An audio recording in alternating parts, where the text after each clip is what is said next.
একপাশে ৮টি শক্তিশালী দেশের সম্মিলিত বাহিনীর অঢেল মার্কিন ডলার, আর অন্য পাশে শুধু ইরান। অবিশ্বাস্য মনে হচ্ছে, কিন্তু বাস্তবতা হলো ইরান আজ এমন এক দানবে পরিণত হয়েছে যাকে থামানোর ক্ষমতা কারো নেই। আমেরিকার বড় বড় ব্যক্তিদের ঘুম কেড়ে নিয়েছে তেহরানের এই অজেয় প্রযুক্তি। আজকের ভিডিওতে আমরা দেখব কেন ইরান এখন আর কেবল একটি দেশ নয়, বরং পৃথিবীর ১ নম্বর পরাশক্তি হয়ে উঠেছে।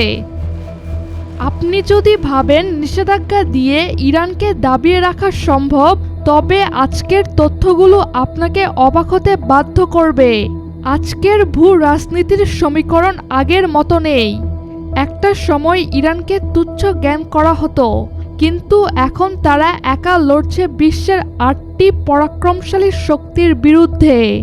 সিরিয়া থেকে শুরু করে ইয়েমেন, তেহরান ইতিমধ্যে প্রমাণ করেছে যে তাদের ড্রোন আর মিসাইল প্রযুক্তি আজ যে কোনো উন্নত এয়ার ডিফেন্স সিস্টেমের জন্য এক জলজান্ত দুঃস্বপ্ন।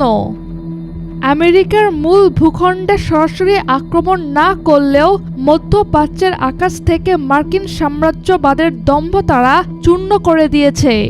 তাদের এই নেভার গিভ আপ অ্যাটিটিউড বিশ্ব মঞ্চে এমন এক আতঙ্ক তৈরি করেছে যে ডোনাল্ড ট্রাম্পের মতো নেতারাও আজ দিশেহারা। সবচেয়ে মর্মান্তিক সত্য হলো, ইরানকে চাপে ফেলার জন্য ট্রাম্প প্রশাসন পাশে পেয়েছে সৌদি আরব, কাতার আর আমিরাতের মতো মুসলিম দেশগুলোকে। তাদের আকাশপথ ব্যবহার করে ইরানের তেল সমৃদ্ধ খাড়ক দ্বীপের উপর হামলা চালানো হয়েছে। কিন্তু ঘটনা উল্টো পথে হাঁটছে। এই বিশ্বাসঘাতকতা ইরানকে দুর্বল করেনি, বরং তাদের আরও বেশি ইস্পাত কঠিন করে তুলেছে।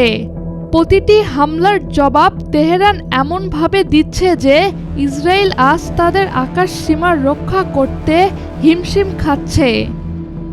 এবার ধাক্কাটা এলো খোদ ইউরোপের কাছ থেকে। ট্রাম্প যখন ইরান বিরোধী জোট পাকা করতে মরিয়া, ঠিক তখনই জার্মানি, ফ্রান্স আর ব্রিটেনের মতো দেশগুলো সোজা বলে দিল না।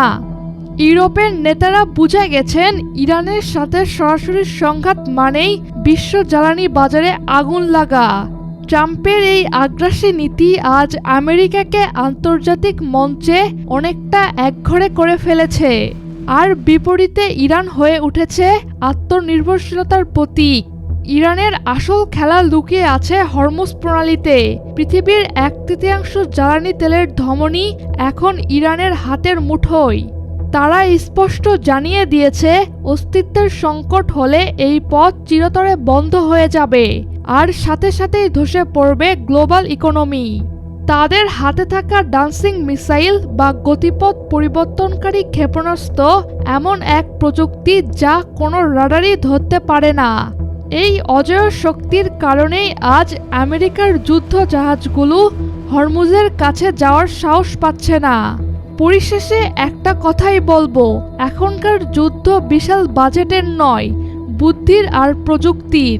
কয়েক দশকের নিষেধাজ্ঞা ইরানকে ধ্বংস করতে পারেনি, বরং তাদের বিশ্বের ১ নম্বর সামরিক শক্তি হওয়ার দৌড়ে সবার সামনে এনে দাঁড় করিয়েছে।